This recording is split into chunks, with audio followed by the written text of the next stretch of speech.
The day I told my family I was marrying Caleb, my mother didn't speak to me for 3 weeks. My father looked at me like I'd thrown away everything he'd worked for. My own sister told me straight to my face that I was making the biggest mistake of my life. 5 years later, they walked into my home and didn't say a single word. They just stood there, staring, like they didn't recognize the life in front of them. But that's getting ahead of things. My name is Isabel Marsh. I'm 33 years old, and I grew up outside Portland, Oregon, in a family that cared a lot about appearances. My father ran a successful accounting firm. My mother sat on 2 country club boards. Every dinner conversation somehow circled back to who was doing well and who wasn't. I used to think that was just how families talked. It took me a long time to realize it wasn't normal. It was just ours. I met Caleb on a Tuesday, of all days, when my car broke down on the side of Route 26. I sat there for almost 20 minutes before a tow truck pulled up, and a man in a grease-stained shirt climbed out, wiping his hands on a rag that had seen better days.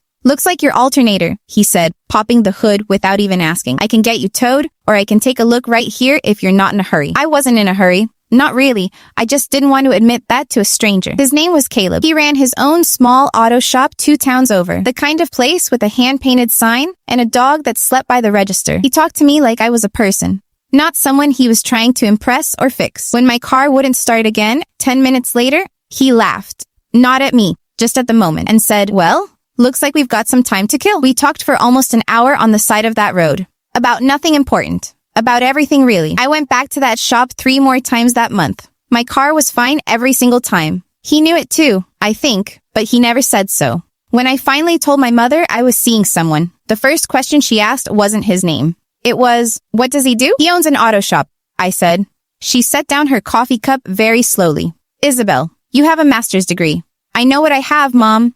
"Do you know what people will think?" I remember staring at her, waiting for the part where she asked if he was kind, if he made me laugh, if he looked at me like I mattered. That part never came. That conversation was just the beginning. Because once my father found out, and once my sister Whitney got involved, I learned exactly how far my family was willing to go to stop me from marrying a man they had already decided wasn't good enough. Whitney called me the very next morning. I hadn't even finished my coffee. "Mom told me," she said. "No hello, no warm-up. You're seriously dating a mechanic?" "He owns his shop, Whitney. He's not just...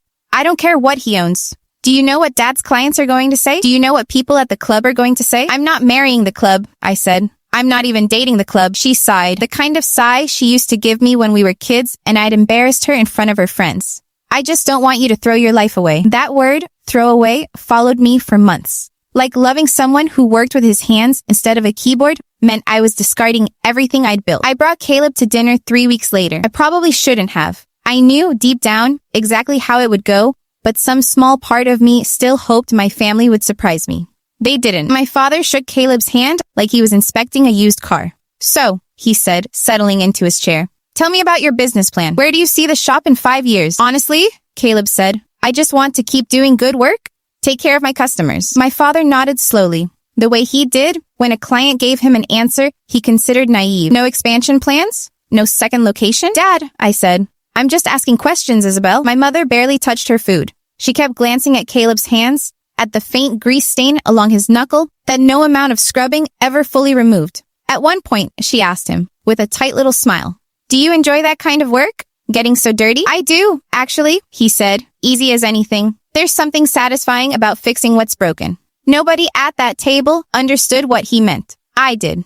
After Caleb left that night, my mother sat me down in the kitchen. "Isabel, I'm going to say this once. That man is not right for you." "Why? Because he doesn't wear a suit?" "Because you deserve someone who can give you the life you were raised to have." "I don't want that life," I said. And I meant it more than I'd ever meant anything. "I want a life with someone who actually sees me." She looked at me like I'd slapped her. 2 months later, Caleb proposed on the little bridge near his shop, the one I used to walk across on my visits, pretending my car still needed work. No fireworks, no ring box hidden in dessert, just him, a small velvet box, and the quiet certainty in his voice. "I know I'm not what your family pictured," he said, "but I will spend my whole life making sure you never regret choosing me." I said yes before he even finished the sentence. When I told my family, my father didn't yell. He just said, very quietly, "Don't expect us at the wedding." I didn't know yet how far those words would carry or how much they would cost all of us before this was over.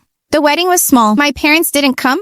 Whitney didn't either, though she sent a card 2 days later that just said, "I hope you know what you're doing."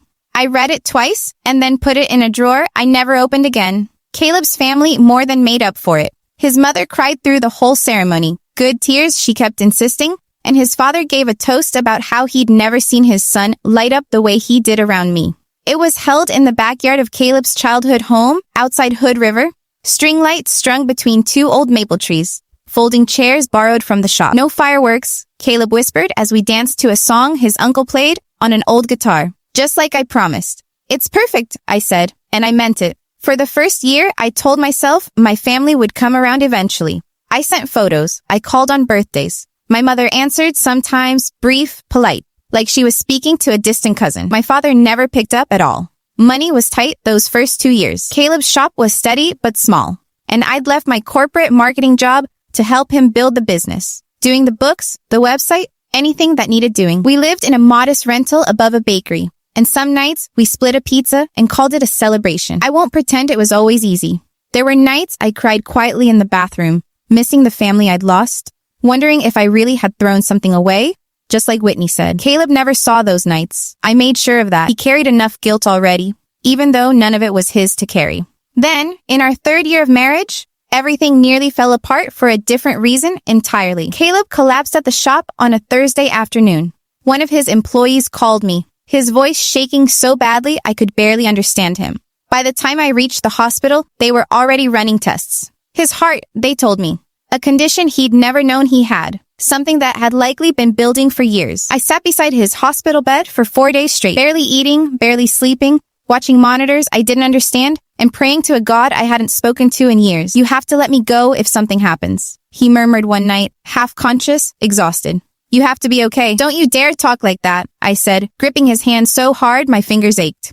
You are not allowed to leave me, not after everything we fought for. He survived. Surgery, then months of recovery, then the slow, terrifying work of rebuilding his strength. The shop nearly closed during those months. I ran it myself, learning things I never imagined I'd know. How to order parts, how to manage the guys who worked for him, how to keep a business alive on nothing but stubbornness and fear. I called my mother once during that time, late at night, desperate for someone who felt like home. She listened for almost a full minute before saying, I'm sorry that's happening, but Isabel, this is what I was afraid of. A hard life with no safety net. I hung up without saying goodbye. I didn't know it then, but that phone call would be the last conversation I had with my mother for almost 2 years. 2 years of silence stretched into something I almost got used to. Caleb recovered fully, stronger than his doctors expected, and the shop grew steadier than ever. Word spread about his honest work and fair prices, and soon we opened a second bay just to keep up with customers. By our 4th year of marriage, we'd saved enough to buy the small lot next door to the shop. Caleb had a dream of opening a training program there, teaching kids from the local trade school real hands-on mechanics, kids who couldn't afford community college but had good hands and better hearts.